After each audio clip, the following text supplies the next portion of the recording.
Assalamualaikum warahmatullahi wabarakatuh. Alhamdulillah, salatu wassalamu ala Rasulillah Sayyidina Muhammad ibn Abdullah wa ala alihi wa sahbihi wa man amma ba'd. Mbak Siska, Siska Masra, saya Hafiz Zaka Muhammad saat ini berada di satu kawasan di Pekalongan, di Pasar Batik Pekalongan, dan sedang duduk-duduk di tempat duduk untuk istirahat. Melalui voice note ini saya ingin mengucapkan selamat kepada Mbak Siska yang telah istiqomah dalam melakukan satu amal yang sungguh mulia, yaitu memasyarakatkan Al-Quran melalui tahfidz Al-Quran Al-Karim. Pertama di tahfidz rumah tahfidz fisabilillah, dan yang kedua rumah tahfidz di Dar Al-Quran Al-Karim. Ini adalah merupakan amal yang bagus karena Nabi kita Muhammad SAW sudah mengatakan khairukum man ta'allama al-Qur'ana wa 'allama. Sebaik-baiknya kamu sekalian adalah orang yang belajar Al-Quran dan mengajarkan Al-Quran kepada orang lain. Jadi kenapa demikian? Karena Al-Quran itu adalah khairul kalam, sebaik-baiknya kalam, sebaik-baiknya perkataan. Karena Al-Quran adalah perkataan Allah, kalamullah. Tidak ada kalam yang lebih baik daripada kalamullah subhanahu wa ta'ala. Tapi kalamullah itu bukan sekedar kalam.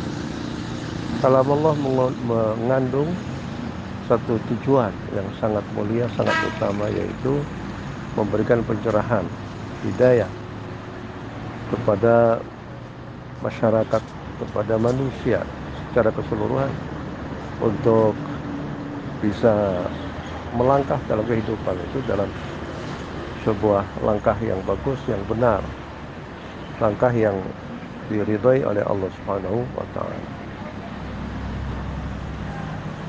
Orang yang berinteraksi dengan Al-Quran tidak akan merugi. Interaksi dalam berbagai macam bentuknya itu. Orang yang beriman kepada Al-Quran saja merupakan satu landasan keimanan yang mantap. Karena percaya kepada kitab-kitab suci adalah merupakan keimanan, di mana keimanan seorang tidak akan sempurna kecuali dengan mempercayai kepada Allah, kepada para malaikat, para rasul-rasulnya, kepada kitab suci, percaya kepada hari akhir, percaya kepada qada dan qadar, percaya kepada qada dan qadar. Oleh karena itu, maka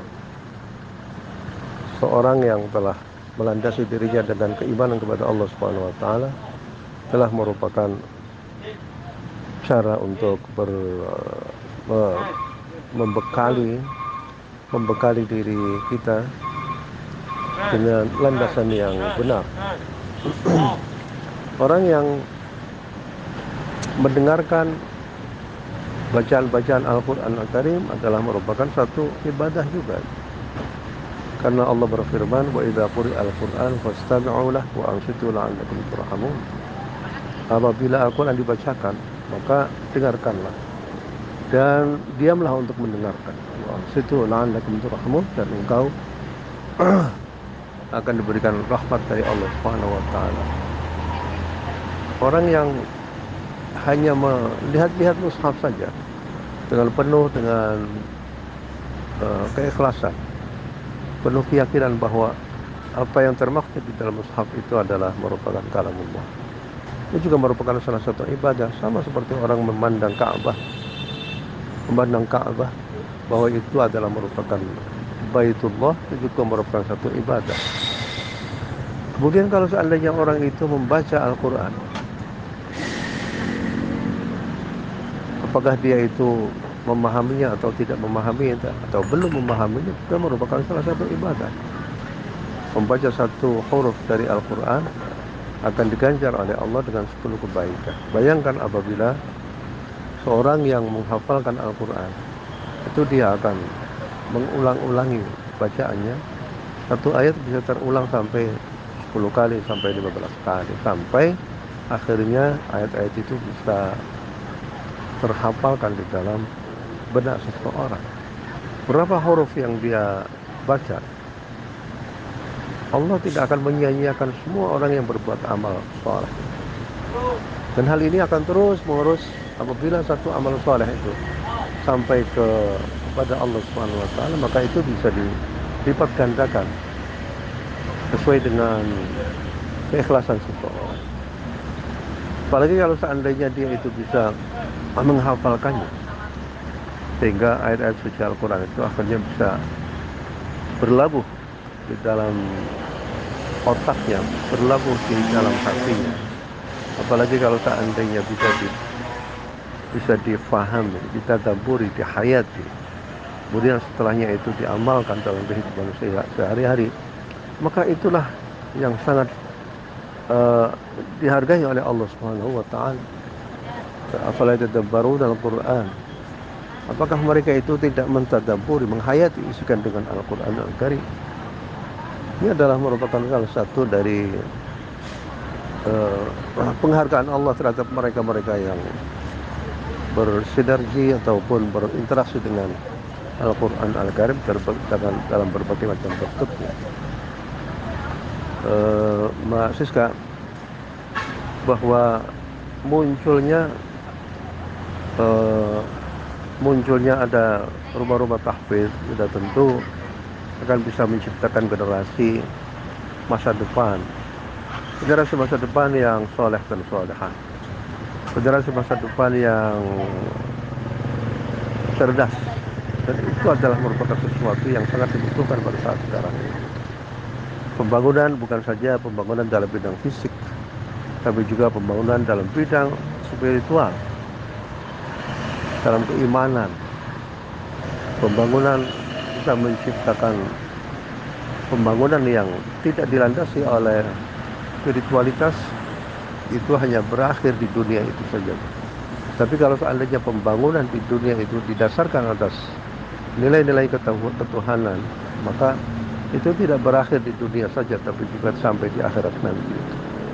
Oleh karena itu, maka Mbak Siska selaku pelopor dalam hal ini itu bisa akan menuai atau memanen pahala-pahala yang didapatkan dari murid-murid yang ada di rumah tahfidz fisabilillah ataupun rumah tahfidz dan Al-Quran Al-Karim.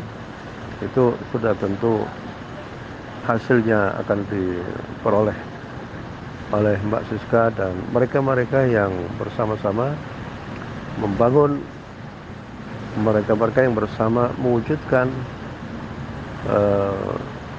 dan melestarikan jalannya kegiatan yang ada di Dar Al-Quran Al-Karim fisabilillah ataupun Dar Al-Quran Al-Karim. Oleh karena itu saya mengucapkan selamat atas miladnya yang ke-7 dari Dar Al-Quran fisabilillah, miladnya yang kedua dari Dar Al-Quran.